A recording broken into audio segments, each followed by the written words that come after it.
souvenez quand elle a parlé la première fois?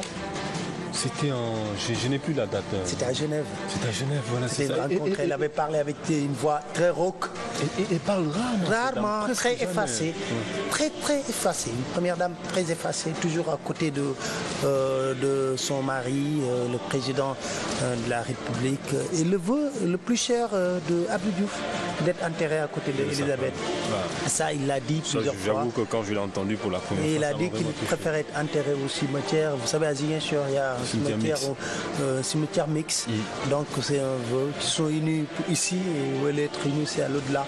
C'est très beau, hein. C'est très fort aussi. Hein. C'est très fort. Très très beau couple. C'est des images qui ont été envoyées par Khaled Ndiaye.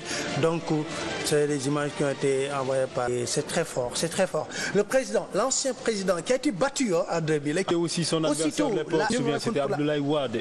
Allez-y, je vous laisse. Pour la petite histoire même. Pour la petite histoire, Abdou Diouf voulait remercier Abdoulaye Wade le jour même du vote, la nuit. Ah, parce qu'il avait rencontre lorsqu'il était pour voir il a vécu la soirée du 19 mars. Mais je vais vous raconter ça après. Okay. Mais après tout retard dû au décalage horaire parce que c'est hier qu'on a plus. C'est ça. Il y a une très forte influence et réalisation. Le député des Sénégal. Ok, pas mal donc. Je ne vous en... suis sénégalais de alors, je ne suis pas d'accord avec ma question ici. J'ai dit comparativement au premier coup, donc je pense qu'il n'y a pas eu de choses particulières. Maintenant, je dis que la présence des immigrés dans les élections est une présence symbolique. Donc la victoire ne se joue pas au niveau de la diaspora, elle se joue au niveau du Sénégal. Et nous sommes confiants par rapport aux informations que nous recevons de Dakar et au niveau aussi de nos villages respectifs. Voilà, c'est ce que j'ai dit. Et j'ai jamais dit que les carrés sont cuites quand même.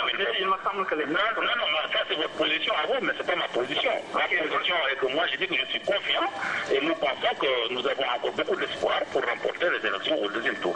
Ok, M. Sall, je au propos que vous avez tenu. Merci beaucoup, M. Sall. Khali, je pense qu'il faut essayer aussi d'avoir le représentant de Macky. De Macky, oui. Il est à côté de moi, il est à côté de moi. Très bien, alors on le prend. On le prend très rapidement.